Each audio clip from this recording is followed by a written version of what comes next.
Ora, hello.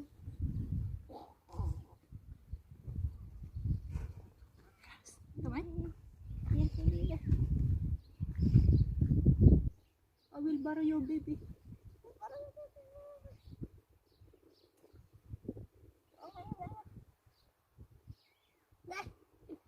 Ibu sini.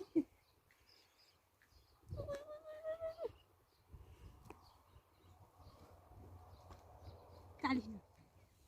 No.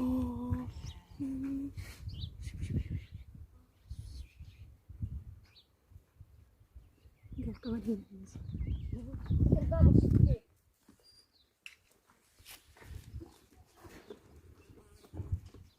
Ayun, ang dami nila. Oh. Yung maliliit yun, yung bagong panganak. Bagong inanak lang. Yan lang sila.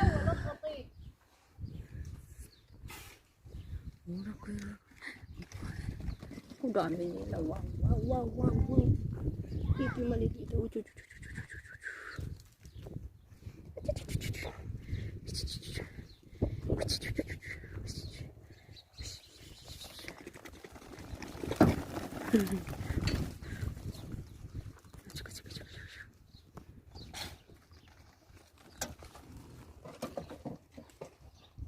Ayan, takot sila hawakan. Buti na nahawakan pa sila.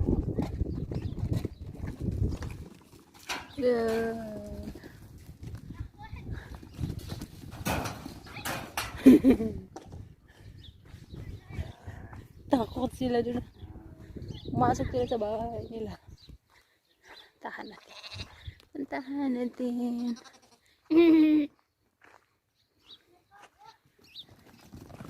Wah, jogging lah. Parid. Wah. Takut.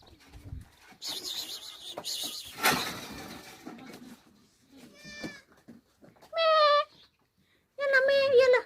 Yalah, yalah. Wah.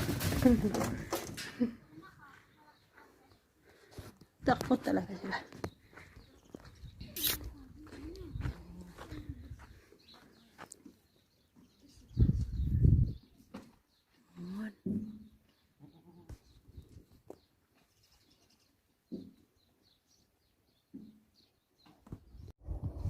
Kain tayo guys. Andito ako sa bundok. May signal dito. Ang layo ko na sa bahay. Ilang kilometer. Parang 1 kilometer kaya yan. Pero may signal. Pero kain tayo.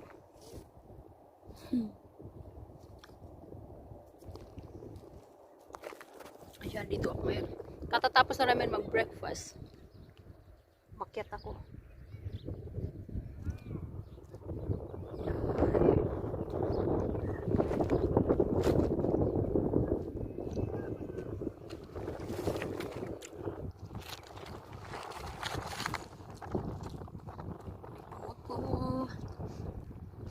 Umiibig sa'yo.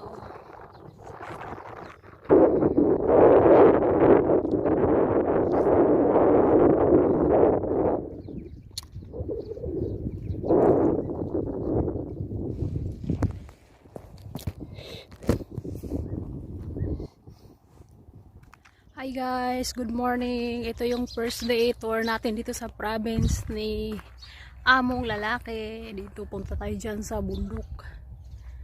Dyan, aakyat tayo dyan ngayon. May baura akong tatong orange.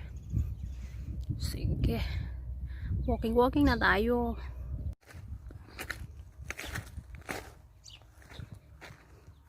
Ito tayo dun sa bundok. Para mag-tour. Ang ganda dito sa province guys. Mas gusto ko talaga dito sa province kaysa sa city. Dito yung hangin malamig. Tapos yung fresh air talaga.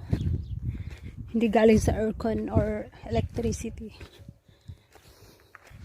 Yung organic hangin air. Organic air. So dito. Ito yung lugar ni Baba. Ang laki ng area nila. Yun. Video ko lahat mamaya. Dito hanggang doon sa makita kay amo yan. Hanggang dito. Ah, dyan. Oh, lahat green kasi taglamig. Kapag araw naman, itong madam mo lahat patay sila. Kasi hindi nila kaya yung 50 degrees Celsius heat. Oh my God. Oh, ayan. Akyat tayo, akyat. Pang-exercise to. Ang ganda ko favorite ko talaga yung maglakad-lakad. Ako, kapag sasakay, mas gusto kong ganito. Maglakad, no? Ang ganda. Ano kaya? Ano ito?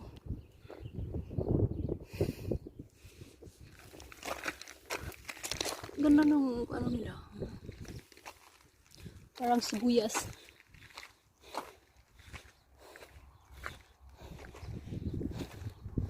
Andito na. Ayun. Ayun, umakyat na yung kambing. Yung may tao yun, suki. Yung kambing, ihatid na sa kainan nila. Yan.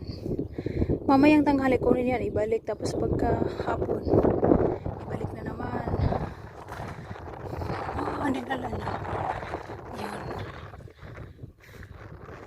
Ayan. Doon yung hanggang doon pa yung may puting mga bahay. Kapatid yun ni Baba. Nung ano kasi guys, simula nung nakapagtapos sila ng pag-aaral, tapos wala na sila dito, tumira na sila sa city. Doon na talaga sa Center Medina. Kasi mayaman na sila. Dito yung bahay nila guys, parang ano lang, ganyan lang, square. Tapos ground floor lang siya. Ganyan lang kasimple. Tapos nung nakapagtapos na sila, pagtayan sila ng bahay, may trabaho na sila doon. Mansyon na yung bahay nila. Isa-isa doon sa Manila. Dito ganyan lang yung bahay nila. Makapatid yan ni Baba yan. Yung pinaka-bahay ng nilang Baba, yung tatay na ayun. Yan. At dito naman yung kapatid ni Baba. Yung unahan guys, yung nakikita niyo parang napakalaki yung ano niya, yung bubong niya. Grocery store daw yan ni na madam noon. Kaso yung mga tao dito, yumama na nga kasi doon na sila tumira sa city. Ano na bankrupt, hindi naman na bankrupt. Hininto na nila kasi wala nang taong bibili kasi nakatira doon na lahat sa Medina City, sa sentro. Dito province lang kasi to. Ito yung province nila. Pero maganda dito. Last punta ko dito 2015. Tapos ngayon pa ako nakabalik. Lagi ko sinabi kay Baba, kailan punta ng Medina, kailan. Kasi si madam ayaw nila dito. Ayaw ni madam dito. Kung ano kasi yung madam ko simula pagkabata mayaman na yun. Maganda yung bahay dun sa Central Medina. Si Baba lang yung mahirap, pero hindi naman mahirap. Nagsikap sila, lahat sila nakapagtapos. So ayun, doon na rin sila tumira. Lahat ng mga kapatid niya. Mansion na naman din yung bahay. So ganito. Sarap ng buhay nila. Ganyan pa rin, binabalik-balikan pa rin nila yung lugar nila. Ayun si Baba doon, naglakad-lakad. Ayun. Mamayang hapon, pupunta naman kami sa outing na naman kami. May lugar naman pupuntahan. Kahapon, galing kaming Medina. Diretso na kami sa Bukid. Gabi na kami umuwi dito. So, ganito yung buhay dito guys. Simple. Tahimik. Walang ibang tao nakatira. Silang Baba lang. Yung amo ko. Dalawang family lang kami. Yung tatay ni Baba ngayon wala dito. Doon na sa city. Kasi matanda na yun. Ano yung tatay ni Baba?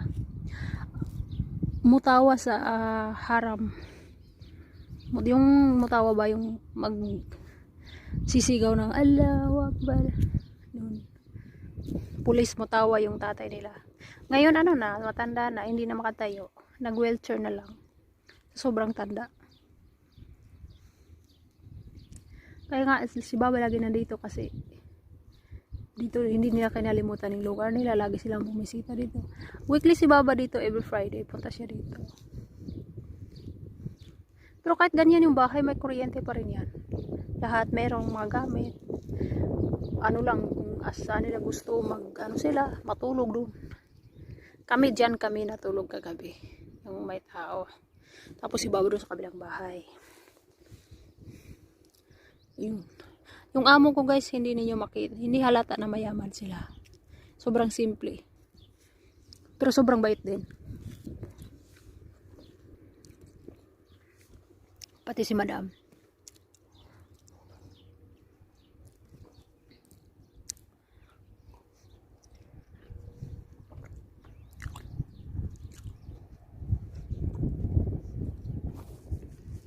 Wala, may signal ako. Sobrang layo.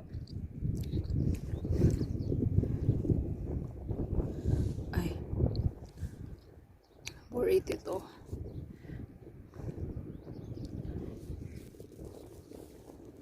Kahit ko sana yung kantin. Kaso nakaalis na. Hinatid na pala. Punta tayo mamaya dyan sa kantin. Baka hindi yung lahat. Hinatid sa hapagkainan niya. Ayun. Ang ganda dito, malamig.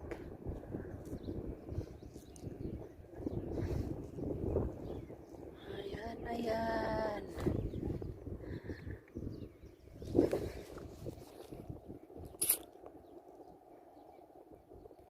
Hi guys, good morning. Ito yung first day tour natin dito sa province ni Among Lalaki. Dito punta tayo dyan sa bundok. Dyan, aakyat tayo dyan ngayon. May baura akong tatong orange.